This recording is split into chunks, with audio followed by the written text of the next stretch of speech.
Magandang umaga, Pilipinas. Narito ang magiging lagay at taya ng panahon ngayong Biyernes, 26 ng Hunyo, 2026.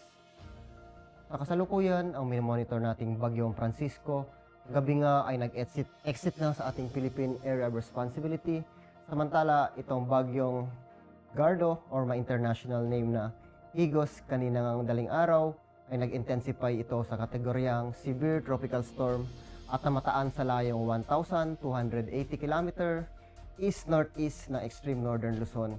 Ito'y may taglay na lakas na hangin na 95 km per hour at may pagbugsong 115 km per hour. Ito'y inaasahan na kikilos pa north-northwestward sa bilis na 25 km per hour. Samantala, southwest monsoon pa rin or hanging habagat ang nakakaapekto sa malaking bahagi ng Luzon, ganoon na rin sa may Visayas. Samantala, dito sa Mindanao, inaasahan pa rin natin ang mga localized thunderstorms.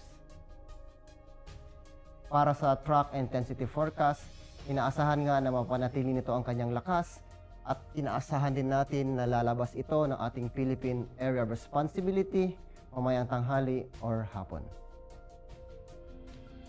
Para sa general area forecast, dulot nga ng southwest monsoon, aasahan natin ang Zambales, Bataan, at Occidental Mindoro ang mga occasional rains. Samantala, maulap na kalangitan na may kalat-kalat na pag-ulan, pagkulog at pagkidlat naman ang maranasan dito sa Metro Manila, Ilocos Region, Cordillera Administrative Region, Cagayan Valley, Calabarzon, Western Visayas, nalalabing bahagi ng Central Luzon, ganoon na rin sa may Mimaropa. Samantala, ang Visayas, ang nalabing bahagi ng Visayas, aasahan natin ang bahagyang maulap hanggang sa maulap na kalangitan na may mga posibilidad na pulupulong pag-ulan, pagkulog at pagkidlat. Samantala dito sa Dakong Mindanao, dulot ng mga localized thunderstorm, inaasahan pa rin natin ang bahagyang maulap hanggang sa maulap na kalangitan na may pulupulong pag-ulan, pagkulog at pagkidlat. Ang impact nito sa flight operation sa malaking bahagi ng Luzon, ganoon rin sa may Visayas, aasahan natin ang moist southwesterly flow producing rains and gusty surface wind. Ang impact nito sa rotary, aasahan natin it will reduce visibility and gusty wind limit VFR and low altitude operations. Wet helipads increase operational hazard.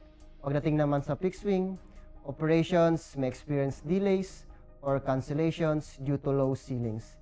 Inaasahan din natin ang mga turbulence and wet runways conditions. Pagdating naman sa Mindanao, dulot ng mga localized thunderstorm, aasahan natin ang mga afternoon convective development producing gust fronts and heavy rains. Ang impact nito sa rotary, it will produce downbursts, strong gusts, and reduce visibility, cause significant hazard. So, avoid flight in seabees activity. Pagdating naman sa fixed wing, aasahan natin ang mga severe turbulence, wind shear like during arrival and departure phases. Aircraft may experience temporary delays or require diversions. Ang araw ay sumikat kaninang 5:29 AM at lulubog mamayang 6:28 PM.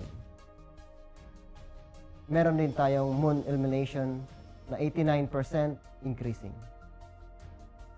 Para manatiling updated sa lagay at taya ng panahon, ugaliin i-follow ang aming social media account sa Air Force Weather Center.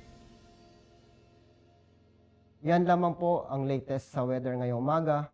In behalf of our commanding officer, Colonel Hermelino T. Calubiran Jr., POP GSC, ako po si Technical Sergeant Bautista, weather broadcaster ng Air Force Weather Center. Muli, magandang umaga, Pilipinas.